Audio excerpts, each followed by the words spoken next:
আলহামদুলিল্লাহ আলহামদুলিল্লাহ পুনরায় আবার বাবরি মসজিদ উদ্বোধন হচ্ছে মুর্শিদাবাদ। দেখুন মানুষের জনতার কত ঢোল এবং কে কি বলে একটু শুনুন।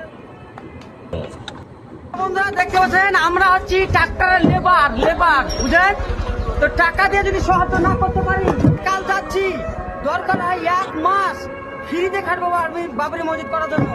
আর হুমায়ুন কবির ধন্যবাদ আপনাকে মুর্শিদাবাদ বেলডাঙ্গাতে বাবরি মসজিদ করে দেওয়ার জন্য।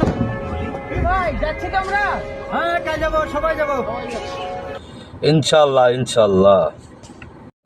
আল্লাহ যখন কোনো কিছুর নিজ দায়িত্ব নেয় ইনশাল্লাহ সেটা হয়। আর বাবরি মসজিদ ইনশাল্লাহ হবে।